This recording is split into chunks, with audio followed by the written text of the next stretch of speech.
My name is Ryan Charlie. I'm born and raised in Sta'alis here. This is a very unique part of the world. We're Aboriginal, so our people have been here on this ground we're on now for thousands of years, and with the game that we call soccer now was, brought into our First Nations communities, not too long ago, considering how how long some other countries have been playing soccer or football to the rest of the world, have been playing this game for so long. And it's pretty fresh and it's pretty new here in our communities. For me to get a chance to play a high level soccer, I had to travel hour and a half, for soccer practice, and I had to travel over 2 hours to soccer games 3 4 times a week, and it was quite a lot of money, for somebody growing up in a community so far. It's so much commitment, and so I've won nationals and I've won provincials and I've won all this stuff with my team, and I'm pretty lucky to have some pretty amazing coaches along my soccer career, and I have kids of my own now. So it started out with me coaching soccer because my kids like to play soccer, and I was approached by FNSA to ask to help coach some of these kids that are a little more active into the soccer world and into the soccer life. And these kids are really amazing, and they're getting a chance to play at a high level tournaments a lot younger than even that I would been able to play like 20 years ago. There was no First Nations teams in some of these youth tournaments that we go to. So being able to see like an actual First Nations youth select team and go and show, what our First Nations soccer is like.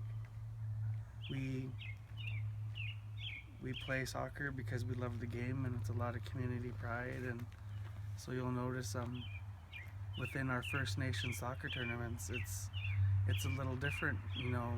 Soccer is something that kids pay for, and they get brought to, and it's like an obligation to play this. But when you play for a community, that you're born and raised in, these Aboriginal kids have blood ties to these team names, and it's a lot more competitive. So the game, I would say, is a little more different. Like, there's a lot more passion in First Nation soccer. People are passionate about this game. They love to play this game. It's not something that's pushed onto kids, except maybe mine. But these kids love this game, and we play it a little bit different. We play it with a little more passion, a little more heart. And, it's really good to bring these kids together and go show them off into these tournaments, because these tournaments really showcase how different our style is compared to other teams. We would like to be a little more organized, and that's where it's nice to see, the guys behind the scene with First Nation soccer associations. They'll do all of that organizing, they'll do all the hard stuff, and guys like me just get to focus on the beautiful game.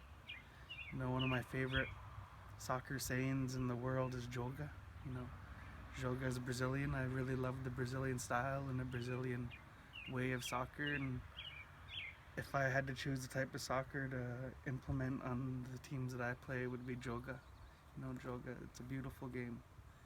Let's have fun and let's play. Let's play.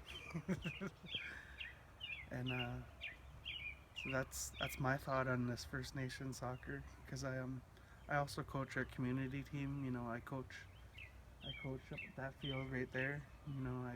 I coach the Sta'alis Chiefs, and that's a big part of where I started. But being able to take those couple kids that deserve to play for First Nation Select it's good to see. And I just like to thank Brian and thank Auntie Cheryl and Metro, and I know I'm forgetting some of the names. Tony Waiters is amazing. So these guys are really doing a lot for our youth. and it's not going unnoticed in our communities. Like How do you envision the future of these kids? these kids is, I would hope that this is just a stepping stone. You know, I hope that we're still at grassroots here, and I hope that that leads on to becoming, you know, soccer is a world game. It can take you anywhere in the world if you want it to. Like you can take it to school. You know, people will pay for your school if you're a good player, and that's probably the most important. I'd like these kids is to go on to play university ball, right, or college, or anything. You know, further their education, because it can take you, you know, to university. It can even if some of these kids, you know, grow up to be professional players, like it doesn't have to be EPL or it doesn't have to be Spanish, like just to take you somewhere. Because some of these kids, you know, they don't leave their communities, they don't go too far from home. So if a game can take them to where they'd want to be, it'd be nice.